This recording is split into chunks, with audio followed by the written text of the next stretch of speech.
All right, so let's talk about the Splunk section. I'm going to talk about installing Splunk on Windows and these ransomware project, and then skip to boss of the SOC, because as I mentioned, if you just pay attention to nothing else and learn Splunk, your time will be well spent.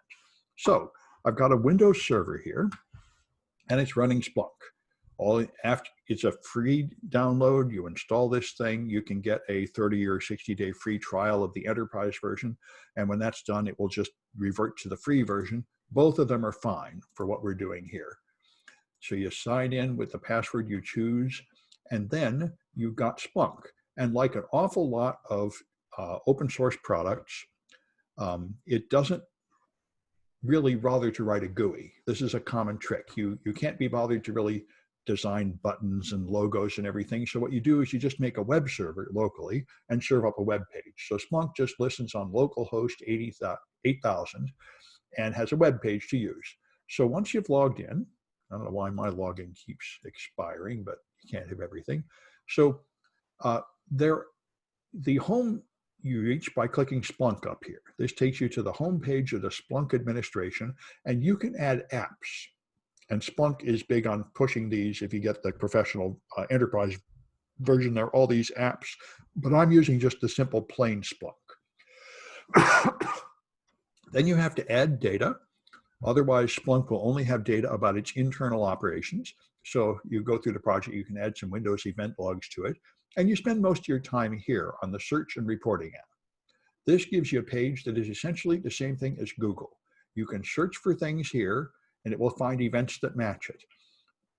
When you're starting with Splunk, look here, and you will see, whoa, okay, that's too magnified. I was hoping to magnify it a little bit. But anyway, I don't know what's going on, or it keeps timing out on me. But anyway, I'm not going to be using this live version too long. So notice it has 15,000 events from 2 weeks ago to a few seconds ago. If you click the data summary, it will show you what kind of events you have to work with. They all come from one host. On my machine, they all come from one source, which is just Microsoft Sysmon, is the only thing I installed here. And you have source types. And I'm going to show you a more realistic example of that in the boss of the SOC. So let me get out of here and take a look at the projects. So I'm talking about these two, 301 and 330. 301 is installing Splunk. So all you do is get a Windows machine of some kind, and then you go to Splunk and download the Windows installer and run it. It's just like installing any other Windows software. And once you've got it installed, you'll see this website, and then you can go and add data. So the simplest thing is to add the Windows event logs, and you can do that here. You can add local performance monitoring to see how busy the machine is. You can go to local event logs and just collect the normal Windows event logs from the machine. And that's what you do in this first project. So you get the basic Windows event log. And now when you look at Splunk, it will show you a timeline of the events that have gone by. And you can search for different types of events. So here you just find the event that shows, I think, installing Splunk itself. And then you move to Sysmon. Now, Sysmon is a product that gathers events from Windows systems and puts them in Splunk, and it has a configuration file where it tells it what events to gather. And you have to get a good configuration file. And the most common, famous one to use is from a Twitter celebrity, Swift on Security, who is a Windows expert and makes a publicly available configuration file, which is a really good place to start. And this is just an experienced experts list of all the information you should gather from Windows machine in general. In a real professional system, you always have to customize your data gathering to match your situation, but this is a good place to start. So once you put Sysmon on and Swift on Security's configuration file, then you get a lot of events. There's an event for process creation, an event for network connection, and so on. And now you can view these events in Microsoft Event Viewer to see what they do. And you can, so if you create an exe file, there's an event associated with that, 11 file created. So you can look at it in Microsoft's Event Viewer, and then you can take a look at it and see how it looks in Splunk. So once you get in your Splunk, you add the sysmon data, which is pretty inconvenient. You have to add these events, add these data sources. And then when you're done, you can now look for things like excessive file creation. And this is what is meant by saying this will detect ransomware. If you get hit by ransomware, it will take all your files and encrypt them and delete the originals rapidly. So you will be making hundreds of thousands of new files in just a few seconds. And that's a suspicious activity that shouldn't normally be happening unless you're doing something like restoring a whole system from backup. So that's a simple way to detect ransomware. It's amazing how many people get hit by ransomware, and yet how suspicious and obvious ransomware is. It should be pretty easy to have defenses that would detect ransomware. And I'm surprised it's taking so long for them to be very common. But anyway, you can detect it with Splunk. So you can just have the look for events 11, which are file creation, and then you can make a Splunk query that will look for too many creations. So this is the query that will do statistics, accumulate them for 1 minute, and look for the number greater than 10. So this will tell you if more than 10 exe files were created in a minute. And in a real Microsoft, ransomware attack, it might not be exes you look at, it might be something like DOC files or something. But anyway, you can, that's the query. And then if you download this file and unzip it, it will create 12 exes rapidly. So it can create that event and you can detect it with Splunk. So that's a very simple example where you learn how to install and configure Splunk in a very simple example. And then I recommend that you move forward to a real enterprise example down here at Boss of the SOC. And this is enough for the whole workshop all by itself. And I have taught whole workshops on this thing. This is real data that came from Splunk. They got their team to set up several cloud servers, a real enterprise with a web server and an email server and other products. And then they sent in real attacks and gathered all the data and published the data. So I put it in the cloud. It turns out to be so easy that you can connect here. And actually, I need to use a different browser so it'll remember who I am. Opera remembers basic authentication better than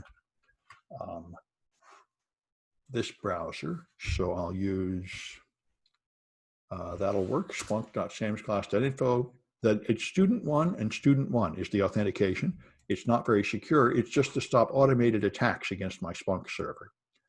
And so now this was originally a Splunk enterprise install, but it exceeded the trial and degraded down to a Splunk basic install, which is fine.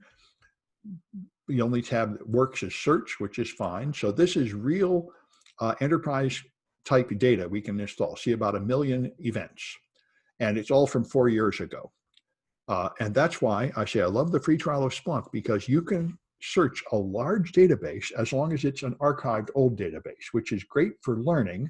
And it's appropriate that they make you pay for monitoring a real network. So I really think they've hit the sweet spot where there's a free version that you can really use in classes to learn. And yet there's an incentive to pay for the pay version. So, okay, so here's the data summary here. And you see there are several hosts, 8 different hosts, desktops and servers and such. And there are sources here. Suricata is the intrusion detection system. Here's some Windows event logs. Here's some Windows registry information. And there are source types, which are the types of data. So here's Windows event log, registry, here's FortiGate, firewalls, and so on. So you can see the different source and the different types of events here. All right, and let me go to my instructions, which are here, and demonstrate a couple of things here. So the data we care about is Boss of the SOC version 1. So if you want to limit yourself to that, you put that search term here. That's a good way to start. Now, if I search, it's going to look only for the last 24 hours and not find anything, because all this data is 4 years old. So I have to expand the time range to all time. But I'm not going to click that yet, because it's real slow if you search and present all 1 million results. Now, I don't know why, but the speed actually depends on how much it finds. So if you want to get an overview, you turn on event sampling. I'm going to make it 1 in 1,000. And now I'm going to search all time. And it searches through all the events, but it only shows me 1 in 1,000 of them, so it's nice and fast. So there are really 925,000 events, but I'm seeing 1/1000th of them. So I can see how it looks. The actual individual log entries appear here that are called events. So here's some registry, create key. Here's an event from Microsoft event. Microsoft Windows Sysmon sent this event in, and you can just view the raw data here. And then this is what you could do with like grep, where you're just looking at the raw data that comes through. So this is one way to use Splunk, but this is very inefficient. This is like using Wireshark and looking at the packets one by one. It's useful if you want to understand exactly how Splunk works. But here I've got 925 events, and looking at them one by one is not an efficient way to find anything. So what you want to do is write a better query that zeroes in on what you're interested in. And that's what these fields are here to help you with. You can see things like the client IP here. If I click on that, it'll tell me there are 3 client IP addresses sending events. And so I can see there's 3 here. So I might wonder, what is this 192.168.250 machine? If I click that, it will automatically add that to the query. You could type it in, but it's easier to just use the mouse and click on it. And now it's going to search. Now, you might think something is wrong, because I had 1 event, but when I did the query, I now have no events. But this is okay because of my sampling. The sampling is random. So now that I've put in a restriction, I'm going to go to no sampling, and now I'm going to find more events. And here you go, 4 events, 756 events. It's done when the check mark appears. So now I'm finding some events with that client IP. And so this looks like a web request that fetched a web page saying for title not found, and so on. All right, so that just is a general outlook of how to use Splunk. And to get you started here, let's take a look at Stream HTTP. Splunk has a stream add-on, which you can turn on, and then it will monitor live network traffic, and it will record events about it. Now, it's not like Wireshark that would record the entire packets.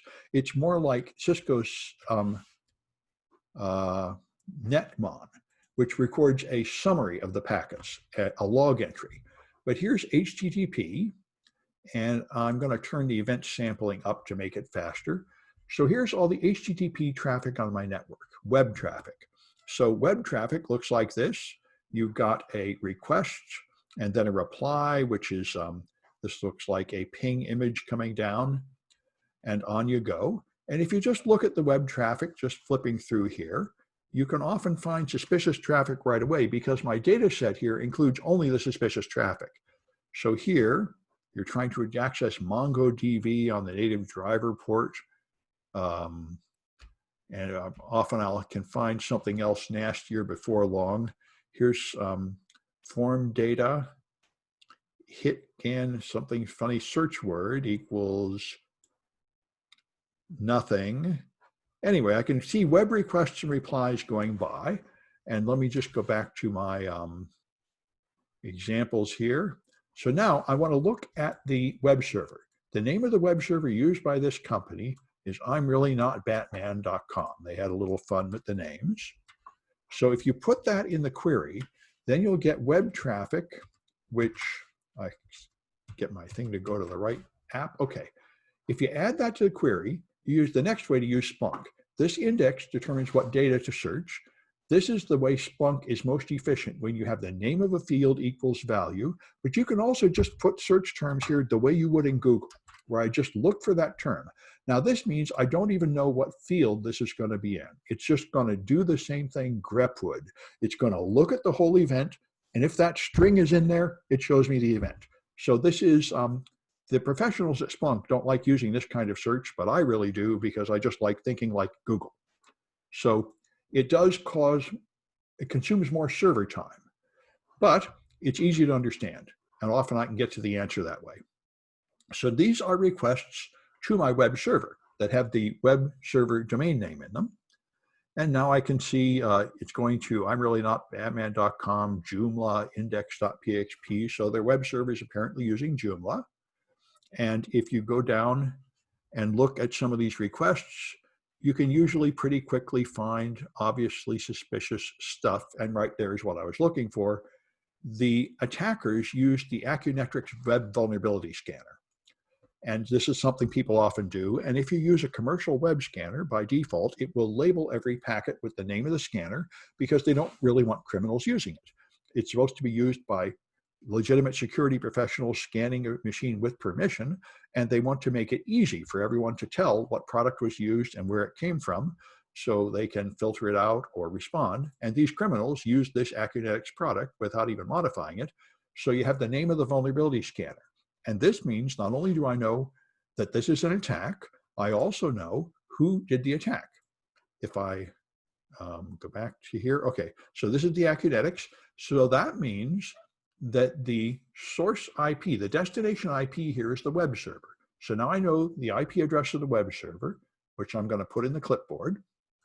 And I also know the IP address of the attacker, which is up here. That is the machine that was being used to scan my web server. So I've found an attack, I found the type of attack, I found the source of the attacker, and I found the target, the destination of the web server. And now I can go for this. If I look at web traffic, the client IP is here. Now, let's take a look at the client IP values. Right now, there are only 2 values available, but I'm filtering, sampling in 1 to 100. If I turn off the sampling and let this scan run, I'll be seeing all the web traffic going to my web server. Now, if I look at the client IP, it's still searching, I think, but the point is I want to get web traffic, including web traffic that did not go to my server. So I'm going to get rid of this I'm really not Batman and just look at all the web traffic. And for the moment, I'll go back to sampling to make it fast. And then let's look at the client IP values. Now, I recognize this value. I'm pretty sure that is the web server value. I put it in the clipboard. I'm going to paste it here just to check. Nope, it was 70. All right. So let's just talk about sanity of networks. A web server should only be a server. It should only receive requests and reply to the requests. You should not be opening a web browser on your server and surfing to the internet and downloading things. There are 2 reasons for that. The first one is that's dangerous. You can get it infected with malware. That's why you have other machines to do that. And the other reason is the most common thing an attacker is going to do is open a reverse shell. Now, your firewall will not let you start a listening process on the server on a funny port and let traffic in. Anybody typically has a firewall that will block that sort of attack. But your, so that's why everybody uses reverse shells. You typically have a malware that runs on the server, and it now sends an outgoing TCP SYN to the command and control center and then back. So a proper network is designed so the web server can never be a client. It cannot connect directly to the internet. It cannot initiate any traffic. It's only a server. That's basic traffic control on your network. And in this case, that traffic control is not working. And you can tell because here's the client IPs, and the web server should never be a client IP. So let's try a client IP address here just to get the right format, and then paste in the address of the web server that we found previously. And now what I'm asking is there any traffic of HTTP where the source is equal to my web server? Because this is traffic that's going backwards, and that should never happen. Now, I didn't find any with a sampling of 1 to 100, but if I go to no event sampling to really search through all the data, I do find a small number of events where the traffic goes backwards. 9 total events out of 1 million are the web server acting as a client. And this is amazingly powerful. I mean, so easily, so quickly, I found the 9 suspicious events out of 1 million. And if I look at these events, I can see what happened here. Here it is going to the web and downloading a malicious file with this name, Poison Ivy is coming for you.jpg. It's downloading an image to deface the website. And now I know the IP address of the attacker that did that. I know their the hosting staging website where they put their malicious image. And I can see the traffic that did that and the time at which it happened and so on. You know, this is why everybody loves Spunk. Once you understand what you're doing, you can solve this mind-boggling problem, which is the same problem as Google. You have 10 billion web pages. How do you possibly find the one that's interesting? It's the same as your events. You have a million events. How do you possibly find the one event that's important to you?